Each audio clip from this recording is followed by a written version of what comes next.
One last short piece. I should explain that at the moment, it looks as if finally, after all these years, after sort of 10 years on the shelf, it looks as if we're finally making a movie of Hitchhiker. And when I say, I try to explain to people that it's sort of based on the first book, but it's not exactly based on the first book. But you'll probably understand what I mean if I tell you that it's the first book that it specifically contradicts. So it's based on the first book, but there is one scene that's a particular favourite of mine, which I've therefore, that comes from the second book, from Restaurant at the End of the Universe, which I've therefore shamelessly shoehorned into the movie. And it goes like this. I should explain that Zaphod Beeblebrox is at this point attempting to make his escape from a bunch of battle machines that are after him. And he leaves a companion to guard the rear while he makes good his escape.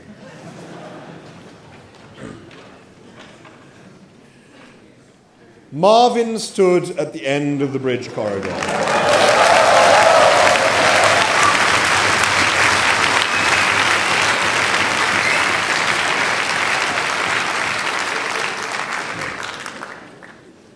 He was not, in fact, a particularly small robot.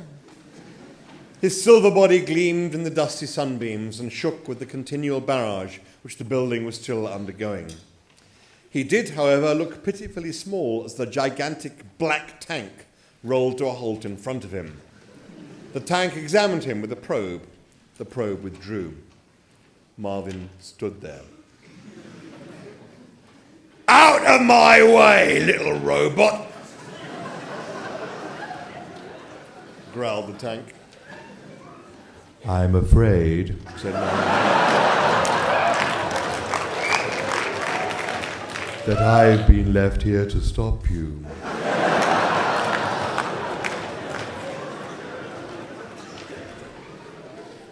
The probe extended again for a quick recheck. It withdrew again.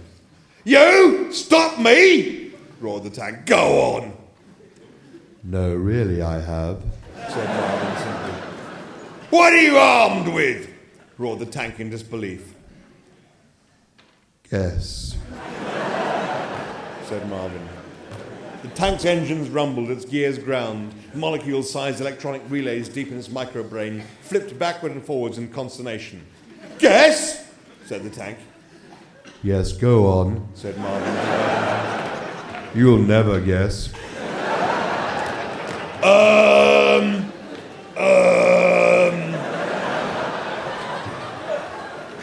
said the machine, vibrating with unaccustomed thought. "Laser beams?" Marvin shook his head solemnly. "No," muttered the machine. "Too obvious. Antimatter ray?" it hazarded. "Far too obvious," admonished Marvin. "Yes," grumbled the machine. How about an electron ram?" This was new to Marvin. "What's that?" "One of these," said the machine with enthusiasm. "From its turret emerged a sharp prong which spat a single lethal blaze of light. Behind Marvin, a wall roared and collapsed as a heap of dust. The dust bellowed briefly, then settled. "No," said Marvin. "Not one of those." "Good though, isn't it?" "Very good," agreed Marvin. "I know," said the Frogstar battle machine after another moment's consideration. "You must have one of those new xanthic restructron destabilized xenon emitters." "Nice, aren't they?" said Marvin. "That's what you've got," said the machine in considerable awe. "No," said Marvin. "Oh," said the machine, disappointed. "Then it must be, You're thinking along the wrong lines," said Marvin. "You're failing to take into account something fairly basic in the relationship between men and robots." I know," said the battle machine. "Is it? He tailed off into thought again. "Just think," urged Marvin. "They left me, an ordinary menial robot, to stop you, a gigantic heavy-duty battle machine, whilst they ran off to save themselves. What do you think they would leave me with?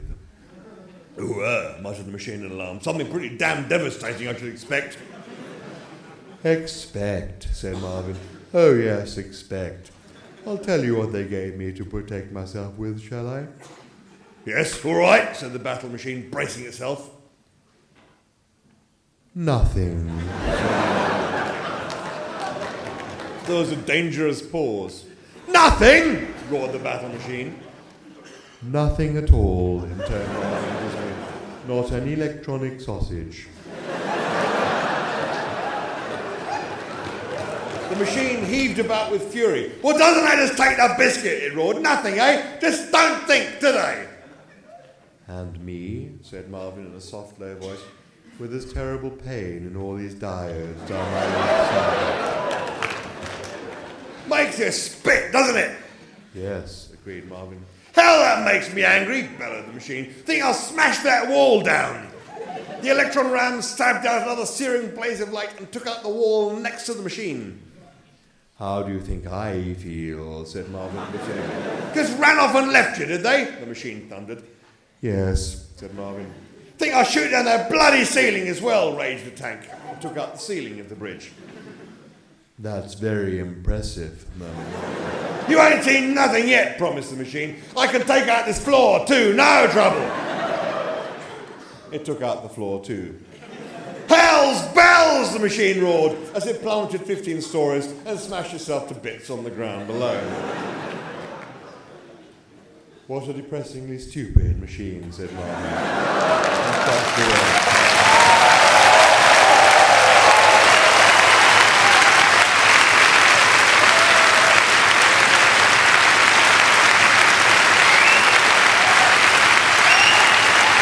Thank you very much. Thank you.